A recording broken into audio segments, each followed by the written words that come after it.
Female 31. I'm a single woman who lives alone and doesn't intend on having children of my own. I'm not wealthy, but I make enough to very comfortably support myself. I work from home and have a flexible schedule, so I have a lot of time to live how I want. I have a complicated friendship with Emma, female 27, because I love her but she frustrates me. Emma is a single mom with 2 children, Caleb, male 7, and Grace, female 4. Grace has had serious lung problems since birth and contracted RSV and OCT and has been hospitalized since. It's been a horrible time and she is finally more stable now but not well. Early into Grace's hospitalization, Emma asked me to take Caleb. Emma lives with her parents who were not willing to watch him full-time, so I happily took him in and temporarily converted my den into a room for him. He's a sweet kid who's been through a lot and I'm happy to give him some quiet space. I've never taken care of a child long-term before and my life was not set up for kids, but he has adjusted well. I love cooking and collecting special ingredients to use and trying new recipes, and Caleb just rolled with it. I grow microgreens at home and he's loved watching the process and incorporating them into his food. He hasn't liked everything, but he's always willing to try. I like pour painting and we've been having craft nights where he gets to experiment with his own canvases, which he's enjoyed.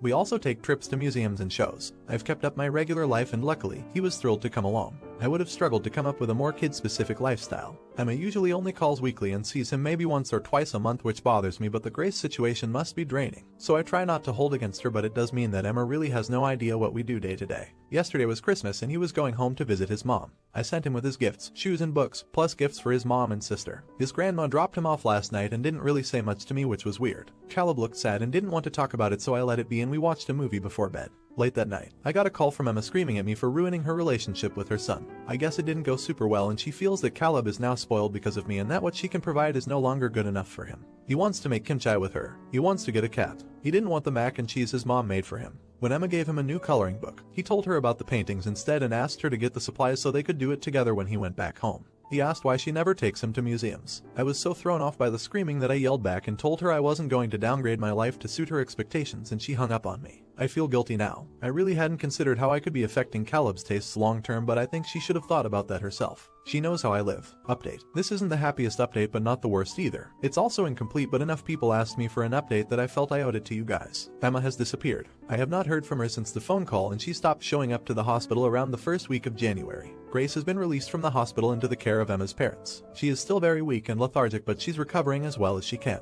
I bring Caleb to his grandparents to see her several times a week, and it's just so wonderful to see how happy they are to see each other. I can barely hold in the tears. This has been so difficult for both of them, and I love that they have each other. There's been a never-ending series of meetings, visits, and phone calls with CPS, boards, and family lawyers these past 2 weeks, which has been a lot. There are complications to Caleb being placed with me that I had not considered before and almost resulted in him being placed with his paternal grandparents, but ultimately it was decided it was best for Caleb to stay where he was, in his same school and near his sister. Barring any major complications, I will officially be granted temporary custody early next week and very likely guardianship this summer. Grace will remain with her grandparents for at least the time being, but me taking her once she's stronger has been suggested. It's uncertain if or when this could happen, but it's a possibility. It would be best for them to be together. Emma's social media is still active. We can see her opening our messages, but we do not know where she is or who she is with. I just hope she stays alive. I don't think I can ever forgive her for this, but her children still need her to be okay. Caleb will turn 8 at the end of this month. He wants to go ice skating. I've never gone myself, but I'm so excited to make a fool of myself with him. I just want to give him the best birthday I can. He deserves so much. If anyone has any cool ideas, I'd love to hear them.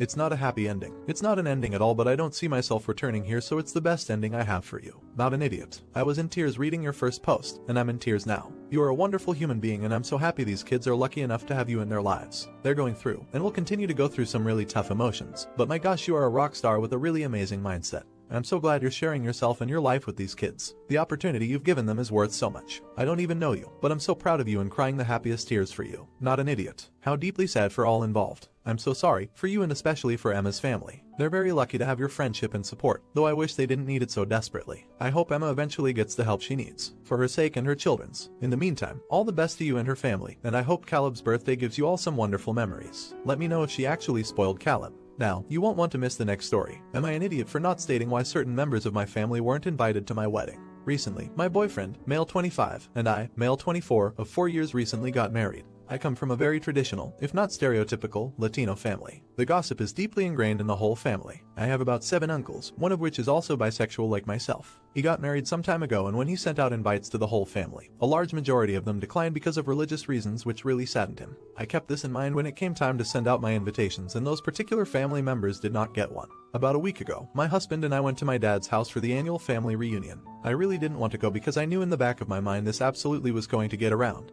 despite the lack of posting on any social media, but my dad and mom really wanted me there. They are very supportive and the be loud and proud type people, and I love them to death for it. Even if it's a little obnoxious, the spirit is what counts though, right? I voiced this concern to my dad and he was very insistent that if the shot goes south, he'll be right there to laugh about it. The entire time, my husband and I are getting some intense side-eye. The family that didn't attend didn't even try to hide the fact that they were whispering about my husband and I. About 2 hours later, as I am 6 or so whiskeys in, the straight uncles took initiative and decided to ambush me and ask why they weren't invited. I was polite and reminded them that they turned down the bi uncle's wedding for religious reasons. They responded with at least wanting to be thought about and being invited. I told them that I did think about them and decided they weren't worth the $.57 postage to be told they weren't going to attend for bigoted reasons. It would be understating to say that their reaction was less than pleased. Shot hit multiple fans. My uncles went off for being compared to a postage stamp. My dad was eating it up. My mom was a little pissy at me for causing a disturbance in her house though, which unfortunately made me question everything at that moment. My grandma was giving me the judges in Spanish look. My husband kind of grabbed my hand and said, "Let's get out of here before you piss off any more people," in a laughing manner, and proceeded to drive us home.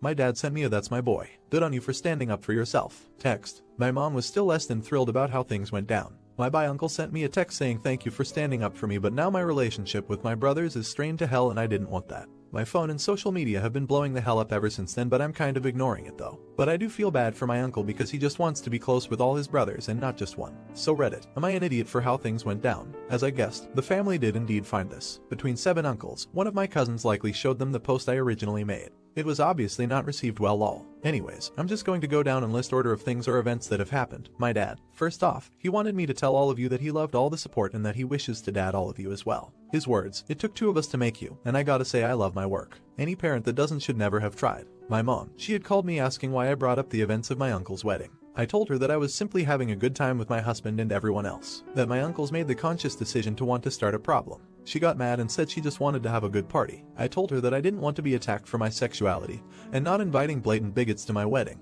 but that I'm glad her party meant more to her. We got into a shouting match over the phone. I told my dad what happened and he's livid with her. They got into a fight and now she's staying at my grandma's. I've apologized profusely to my dad, but he's telling me to let it go and that I've done nothing wrong. Above all else, this is what hurts the most. She was always so very supportive of me and it feels like a massive bombshell was just dropped out of nowhere. My bi uncle. Unbeknownst to me, my husband invited him over so he and I could have a heart-to-heart about what happened. It annoyed me a little bit, but I am glad he invited him over. We talked about the post I made and he saw everyone's comments. According to him, it kind of opened him up to the shot he was just ignoring so he could pretend to have a close bond with all his brothers. At the same time though, he's still not sure what to do from here. We talked for a few hours and had a good cry and hug about it. Everything is good on that front and it makes me happy. He'll be seeking therapy to help him deal with his feelings on this. The other uncles, obviously they are livid with me. They couldn't believe that I posted something like that, blasting them on the internet. They said they didn't like being painted the way I posted them. So I just straight up asked them if they thought my bi uncle was going to hell because of his marriage. To my shock, they had no problem saying yes. They didn't even try to dance around it. In the end, I told them that if they didn't want to be painted as bigots, to lose the religious bigoted act. Plain and simple. My husband has been non-stop trying to comfort me after the shouting match with my mom.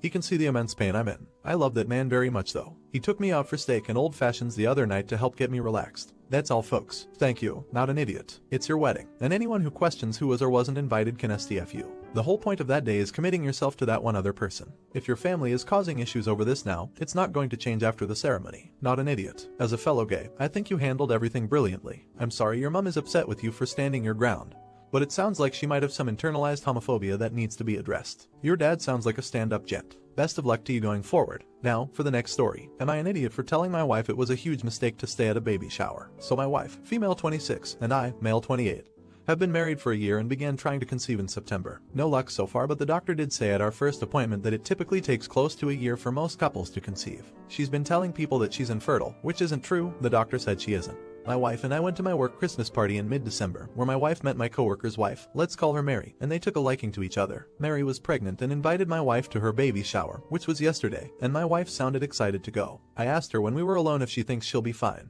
I know my wife and I know what typically bothers her. I knew she wouldn't bask in happiness over someone else's pregnancy, so I urged her to think it through. She said she's fine and she was excited, so she went. The baby shower was yesterday. About 40 minutes in, she calls me and asks me to come. I was at a cafe nearby because I knew she wouldn't stay along. I find her at the entrance of the house crying and a bunch of women consoling her. When she saw me, she came to me and pulled me to the garden to talk. She said she was dancing and looked at Mary's pregnant belly and couldn't take it anymore, started crying and ran out. All of Mary's friends followed her out to console her. I consoled her myself and said, "Okay, let's go babe." Where do you want to go? We can go for a drive so you can feel better. She looked at me weird and asked why she would leave. I asked why she would stay. She said she feels better now and can go have a good time. I sighed and said, babe, you know that's not going to happen. And I doubt the attention will be on Mary after this, and that's not great. It's her baby shower and she deserves to be celebrated. I can't see how people are going to shift their focus from consoling you to celebrating her if you're still there. She rolled her eyes at me and said she was going back in and that I could leave. 3 hours later, the party was nearing its end, so I went back to pick her up. My coworker and I stepped into the house, and lo and behold, everyone was sitting in a circle with my wife being the center of attention. Coworker looked for his wife and she wasn't there at all.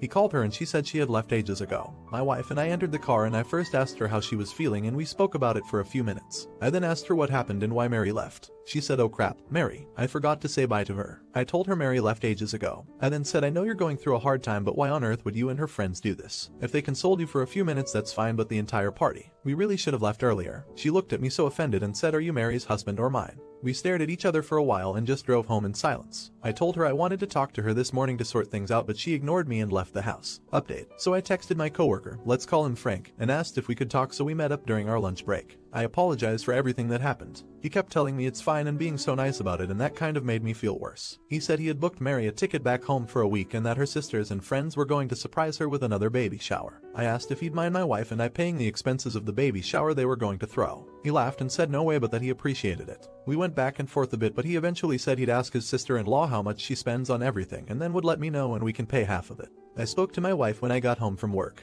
She apologized for ignoring me and said she doesn't know why she behaves like this. She said she is embarrassed and she can't bring herself to come to terms with how she behaved. We also spoke about the infertility thing. She said she thought her saying it out loud and discussing it with people would make it easier for her if she found out she was actually infertile, because she would have already come to terms with it. I don't get it. But hey, at least she didn't dodge accountability this time and did acknowledge that it's wrong and she needs to stop. It's slightly worrying to me how she sounds like a completely new person so often lately. Almost like there are multiple versions of her who don't know each other. I said I'm glad she now realizes it's wrong, and asked her to send flowers or something with an apology note to Mary's house. I also mentioned that I offered to pay for the next baby shower, and she told me to insist that she pays it all and not half. I said I'm fine with splitting it. She also said she would bake a cake and go to Mary personally to apologize. I told her Mary is leaving town for a week, so that we'll have to wait till she gets back, but she did send a lengthy text with a sincere, in my opinion, text. Mary responded saying my wife didn't need to apologize and that she understands what happened, and thanked her for attending her baby shower. Mary also apologized for leaving without saying goodbye to my wife and the rest of the guests. You see how nice Mary and Frank are. Jesus Christ. We decided on both individual and couples therapy soon.